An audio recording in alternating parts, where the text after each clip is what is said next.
इस जमाने में अपने लिए जीने वाले लोग तो बहुत मिल जाएंगे, लेकिन दूसरों के लिए जीने वाले बहुत कम लोग हैं। इसी का एक एग्जाम्पल है बॉलीवुड सिंगर पलक मुच्छाल, जिन्होंने आज से 17 साल पहले अपने भाई के साथ ही सोचा था कि वो अपने दम पर बच्चों की हार्ट सर्जरीज करवाएंगी, और आज 17 साल बाद ऑलमोस्ट 1314 से भी ज्यादा बच्चों की हार्ट सर्जरीज वो अपने दम पर करवा चुकी हैं, और वो भी एकदम सक्सेसफुल।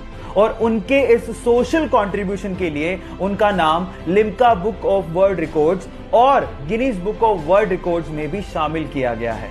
तो उनके इस ह्यूमैनिटी कंट्रीब्यूशन के लिए मैं उन्हें दिल से सलाम करता हूं।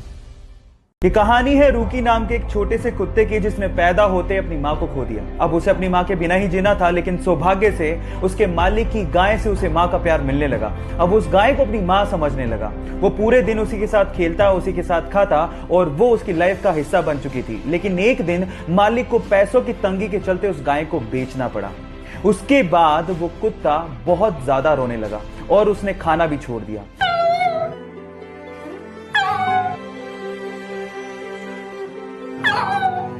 लेकिन एक दिन वो सूंघता सूंघता उस गाय के पास पहुंच गया। ये देखकर कुत्ते का मालिक हैरान रह गया और उसने उस गाय को वापस लाने की सोची। और जैसे ही गाय को वो वापस लेके आए, वो कुत्ता भागता हुआ अपना प्यार उस गाय को दिखाने लगा। आपको इन बेजुबान जानवरों के इमोशंस को देख के कैसा लगा, एक बार चैट में जरूर लिखिएगा।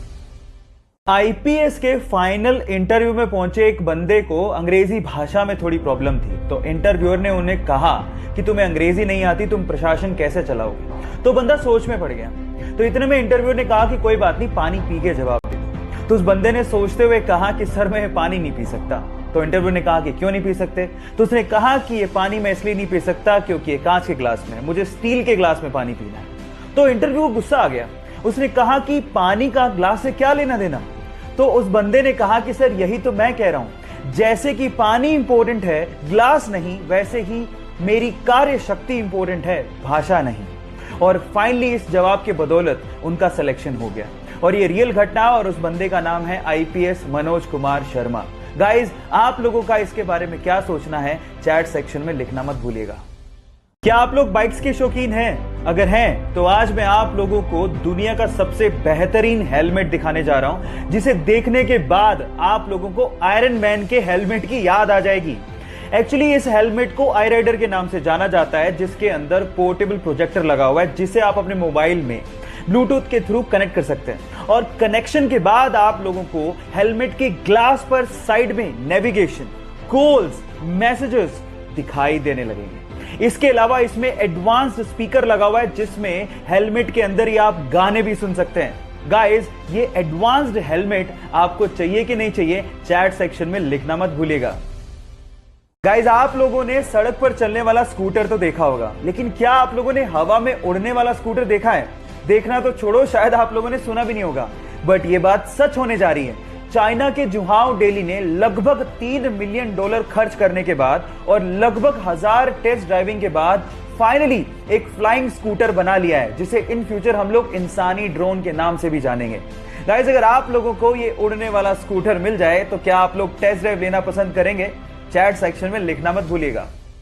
गाइस, आप लोगों ने साईफाई मूवीज में देखा होगा कि एक हीरो टाइम को फ्रीज करता है और उसके बाद सब कुछ ठीक ठाक करते हुए अपना काम करके निकल जाता है। अगर मान लो इन फ्यूचर साइंस ने इतना तरक्की कर लिया और हम लोगों ने टाइम को फ्रीज कर दिया, तो क्या हम लोग सब कुछ ठीक कर पाएंगे? नहीं। साइंस की भाषा में अगर मैं आप लोगों को जवाब दूं तो टाइम फ्रीज करते ही हम अंधे हो जाएंगे, क्योंकि हम लोग देख तभी पाते हैं जब लाइट के फोटोन हमारी रेटिना पर टकराएं। लेकिन अगर हमने टाइम को फ्रीज कर दिया तो ये लाइट के फोटोन भी फ्रीज हो जाएंगे और हम लोग कुछ देख नहीं पाएंगे, बिल्कुल अंधे हो जाएंगे। क्या आप ये साइंस का फैक्ट इससे पहले तक जानते थे? और अगर नहीं जानते थे तो चैट सेक्शन में लिखना मत भूलिएगा। अगर आप लोगों को ऐसा लगता है कि लॉकडाउन और क्वारंटीन होने की वजह से आपका समय बर्बाद हो रहा है और आप कुछ भी नहीं कर पा रहे, तो आप गलत सोच रहे हो। मैं आपको बता दूं कि दुनिया की महानतम खोजों में से एक खोज क्वारंटीन के समय में ही हुई थी। ये बात है सन 1665-66 की, जब लंदन में प्लेग फैला हुआ था और सबको क्वारंटीन कर दिया गया था। उस समय पे इसाक न्यूटन अपने घर के पेड़ के नीचे बैठे हुए थे और उनके सर पर एक सेब आके गिरा था। ये घटना तो आपको याद होगी। अब उसके जस्ट बाद ही उन्होंने लॉ ऑफ ग्रेविटेशन को लिखा था। सो गाइस, ऐसा नहीं है कि समय को आप यूटिलाइज नहीं कर सकते, जाओ इसको यूटिलाइज करो, शायद आप भी न्यूटन की तरह कुछ नया डिस्कवर कर लो।